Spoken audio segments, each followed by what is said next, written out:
Hey guys, and welcome to my channel. In today's video I'll talk about how I look after my designer clothes, and actually not only designer, and I hope that you will like this video and will find it interesting. By the way guys, if you like my content, please give it a thumbs up, subscribe to my channel and follow me on my Instagram account, which is the same as my YouTube account, Black and Gold Style. I post 3 to 4 times a week and I also update my Insta stories. Please also consider checking out my other playlists. I posted quite a few videos about Cartier, Van Cleef & Arpels, Bulgari, Rolex, luxury tips and mistakes, Dior, jewelry, weekly vlogs, style and fashion, Chanel bags, luxury shopping vlogs, beauty products, and travel videos. Well, right now I don't really buy that much designer clothes anymore, and I still haven't used a lot of the items that I purchased for the past 2 years. Well, I simply have not many places to go to. The lifestyle has changed so much. I spend a lot more time at home opposed to the way it was in 2019, and it's not as easy to travel as it used to be in the pre-pandemic times. I hope it's going to end very soon. While in the past I used to buy a lot of random items, now I want to focus more on staple pieces that I'm going to keep in my collection for as long as possible. And that are mainly dresses, blazers, and some knitwear items. And I typically go for classic styles that don't go out of fashion, that I'll be able to wear even in 10 or 20 years' time. And also lately, it seems like many brands don't even have very beautiful designs out there. The styles are rather plain and uninspiring. They don't compare to whatever was available pre-pandemic. Even at the very beginning of the pandemic, I remember loving so many more designs, and I actually posted quite a few shopping vlogs. I can also link them down in the description box below for you guys in case you want to check them out. When it comes to basics, I feel like I can find great alternatives from other brands such as Match and Zandro. I find the quality pretty good and the designs are quite stylish, and also I love their jeans. They are so beautiful. I bought quite a few items from these brands that I have been wearing non-stop, and I love that. I'm trying to buy items that I'll be wearing as often as possible. Otherwise, there is no point for me to add them to my wardrobe. I would say these two brands are my most favorite at the moment.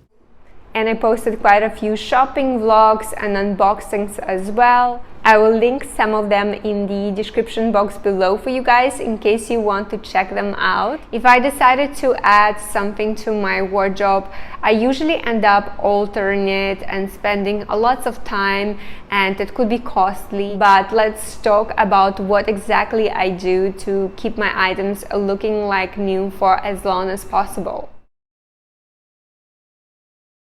I typically use a steamer. I find it so easy to use and it doesn't spoil the fabric, especially when it comes to my black clothes. For example, I purchased 2 Dior bar jackets that I absolutely love. I don't use iron on both of them because I don't want it to leave shiny marks and forever ruin the fabric. I hardly ever reach for my iron. I probably use it whenever I need to iron something urgently. For example, I don't have a whole week to wait to dry clean my shirt, and I would just quickly use it. But other than that, I prefer to use a steamer, and I also have a portable one. Whenever I travel, I always bring it with me, and it just makes everything so much easier. And it probably takes me a few seconds to iron the item and I'm ready to go. I will link down the ones that I use in the description box below in case you guys want to have a look at them. I feel like buying dehumidifier was the best decision for me. It definitely helps me to preserve my white bag. And also I posted a video about how I keep my Chanel bags looking like new. I will find that video and will link it down in the description box below. And I'm not talking about dehumidifiers like that. I was referring to the proper dehumidifier, and I will also add the link to the one that I got in the description box below for you guys.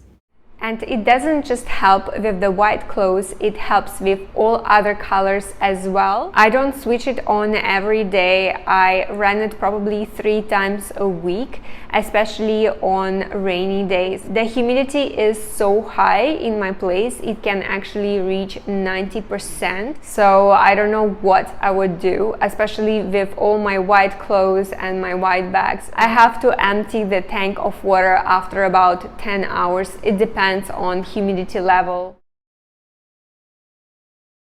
Do you know that you are actually supposed to remove all the buttons from Chanel jackets before dry cleaning? It is actually written on the labels of Chanel jackets and some of the dresses as well.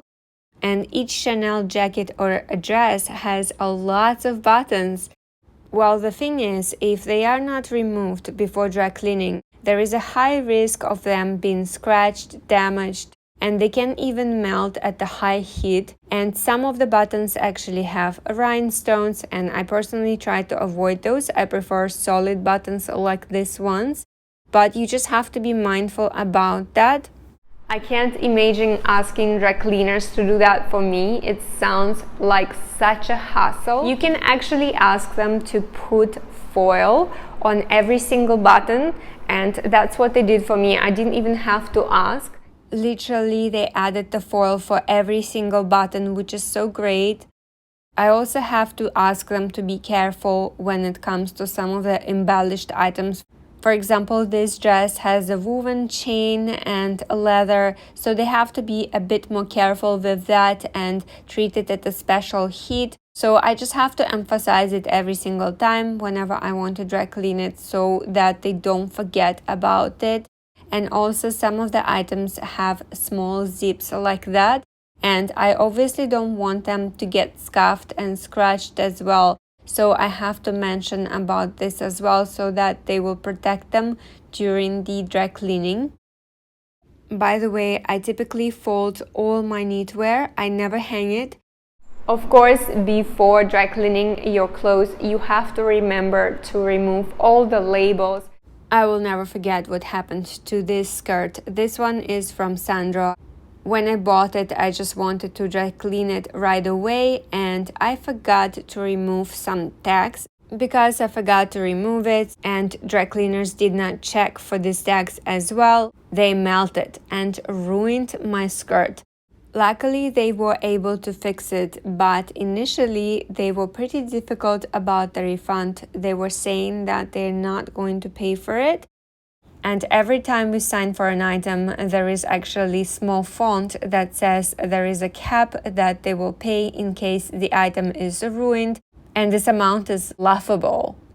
And also, luckily, this skirt is not very expensive. I just don't know what I would do if it was a skirt from Chanel, for example, that cost a few $1,000s. That would be so stressful.